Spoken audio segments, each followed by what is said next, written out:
Hey everybody, I'm actually here with Kvon, who is a comedian who I saw on Instagram. That's right. Thank you so much for your time, man. The world's most famous half Persian comedian. The half Persian. That's right. That's what got me hooked on you and made me check out your profile, your Instagram profile. Yeah, that's why I say that as a joke. You know, everybody has to be a certain level of minority status these days. Nobody wants to be regular white. Just ask Elizabeth Warren.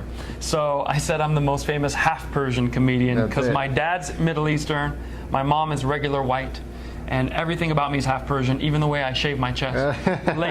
This side, ladies, is the Persian side, and this is the Justin Bieber Canadian-American smooth side. That's just for the viewers at home. Love it, Kvon. So this is Kvon, guys. My name is Carlos. We're here with On the Road to Success. And on this show, we're going to get a quick 8 minutes with Kvon. Let's dive right into it, Kvon. So I saw you on Instagram. Right. I love the joke that you said, the little snip. And it got me interested in you. I checked you out, and I wanted to interview you. Beautiful. And we made it happen about a week ago. That's right. We're here in New York City. I live in Los Angeles, California. I was just in Nassau, so I was like, he's like, where are you going to be in the next week? I was like, L.A., Orange County, the Bahamas, and Orlando, but here we are in Manhattan. So that's it, man. So, Kvon, I want to ask you this question because you're doing something very interesting. You're doing comedy, okay? You're being funny. You are funny. Sorry, you are funny. Which is sometimes. I think you are funny. You're born like that, I believe, and you're very self-aware about that. So can you talk about how you started? How did you realize that you were funny? And you know what? Let me go into this career and try it out. Well, my main thing was growing up, I used to watch Saturday Night Live, just like everybody else. Yeah. Johnny Carson on TV, even read Mad Magazine, and I was like, I'm going to do this one day. The problem is there's no, you can go to law school, become a lawyer. You go to med school, become a doctor. There's no real comedy school. That's so true. It's a path of mistakes and failures, and you just got to keep pushing ahead to this invisible path that doesn't really exist, and you find a little way, and we're all looking for even a better way, but for now I'm very happy with where everything's at. That's so awesome, and along the way, so you're funny, you're this, everybody tells you you're funny, you're making everybody laugh. But how did you organize yourself and say, you know what, let me start trying out for comedy shows. Let me try maybe making videos. I'm not sure how long you've been doing this, but yeah. What 10 years in the comedy game. I've been making sketch videos. The first ones are very bad. Please don't watch them. If you do, just watch the before and watch my recent ones, which is after.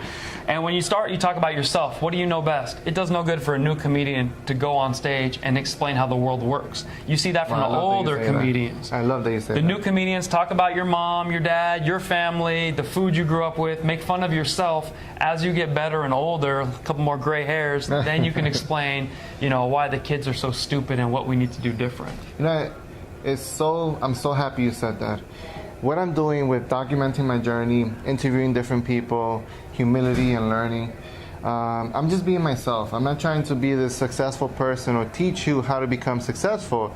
I'd rather come to New York City at 10 o'clock at night, almost 10 o'clock at night, learn from Kvon, who's actually touring the world. You were telling me you were in a cruise, you were in this crazy thing. What was that? That's part of the comedy is when you start with stand-up, you're just trying to make your friends laugh and your family. Right. Now you got to go in front of strangers, complete strangers who don't like you necessarily. Right.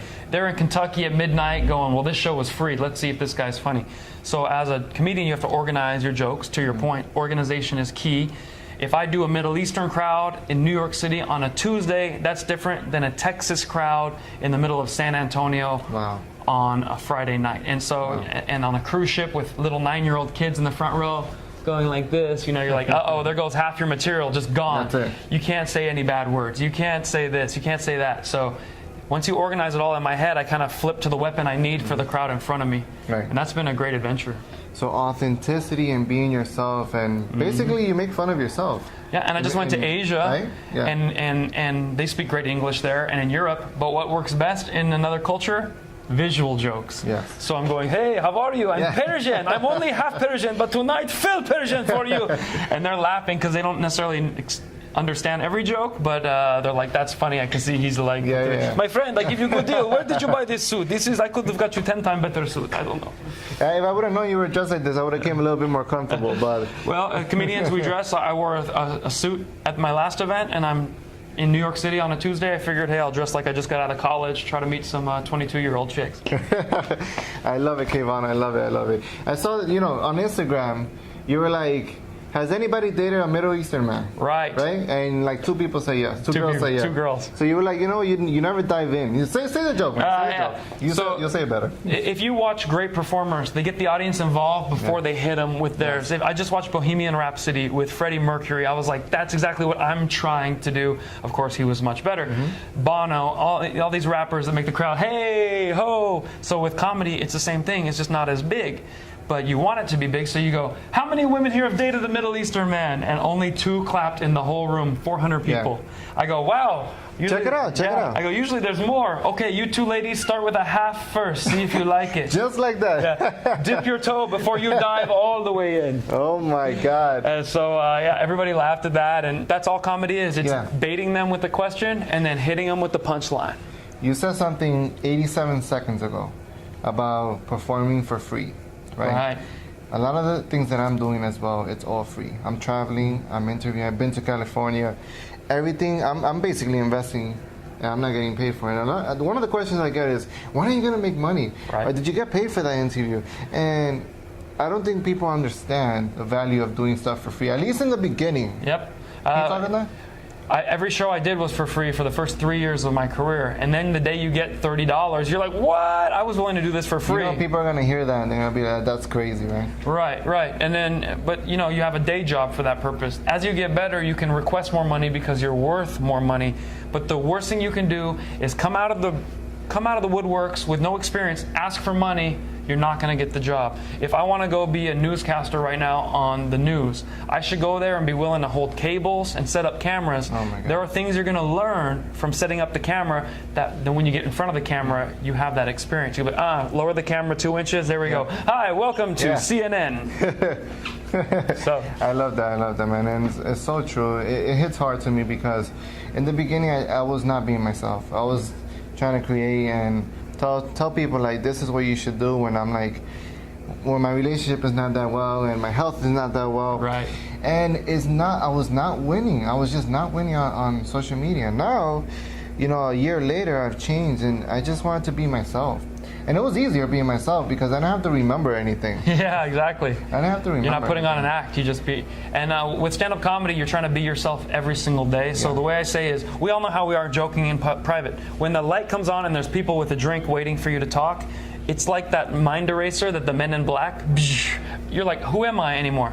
The next 10 years of my career has been taking those blocks. Oh my God. There's like a brick wall between yourself and the crowd, and take these imaginary bricks, come out to the crowd and just be yourself.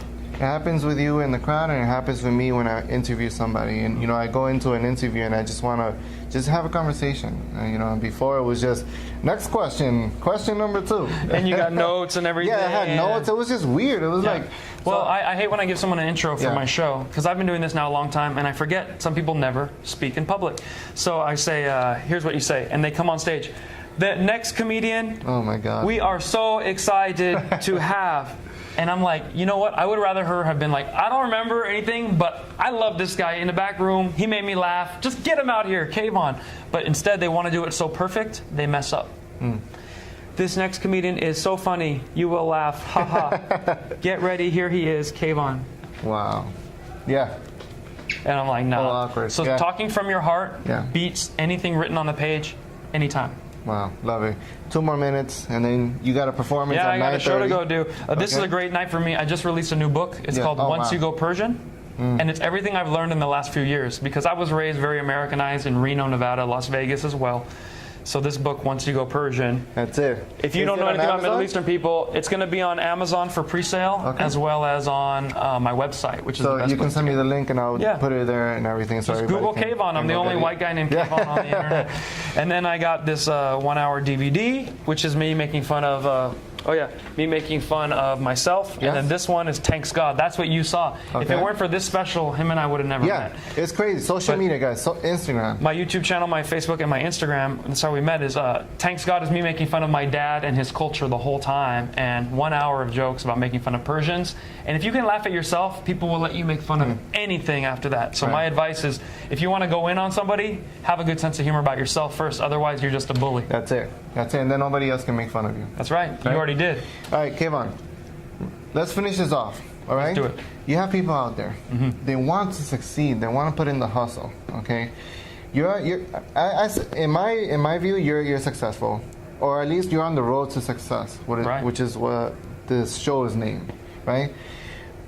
How do you handle in terms of like, you know what, I did it, I'm the man, and not putting in that hustle anymore, versus actually still putting the hustle and remaining grounded? Well, that's why I'm glad we talked about these, because every single year I want to put out a new product, a new DVD, a new documentary, a new book.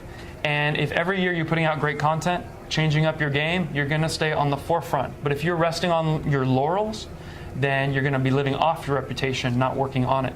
And one more thing, you're the talent, you're the comedy, you're funny. Yeah. Did you form a team, or maybe you started in the beginning everything by yourself, contacting, emailing, calling this club, calling that club, calling this manager, and then maybe you expanded and you had some help? Yes, and here's what I thought when I got on stand-up. I thought I was going to start, and then some famous manager would see me and then get me shows, and I just show up on stage. I learned very quickly, it's calling on your own, building a small team. And the team isn't like, oh, after you get on TV once, you have this team. Now you just have one person you can count on for all your, promotional items.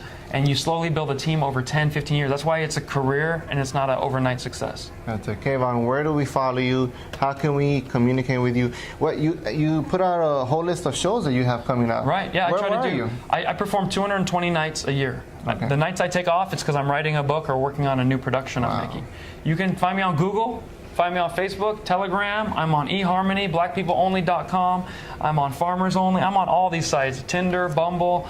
Someone opened up a Grindr account. I don't manage it myself, but that's popping. Jesus.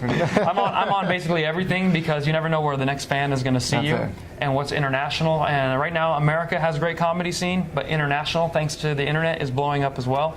And that's leading to a lot of new opportunities. Close it off with this. I'm so grateful, guys, that because of Instagram, because of social media, I'm able to meet people like Kvon and send them a DM, send them an email, write a comment, the first step, I gotta make myself notice.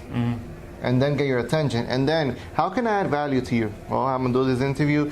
Hopefully you get more followers. Hopefully you grow. Right. If anything, I just had a great time with you, and that's perfect. I'm here to watch this show. We didn't say anything that'll get us kicked out of employment later on in life, so we're good. Yeah, man. Guys, we're here at Caroline's Comedy Club in New York City. I hope you have a great show. Yep, you're gonna be in the row. I'm gonna make fun of him. I'm gonna be there. I'm gonna make fun of why he's dressed like a Mormon missionary, and the rest of us is like. I'll be his manager. I work for him. That's right. Security guard right here. Don't mess with me. Guys, take care. All right. Hope you enjoyed this interview.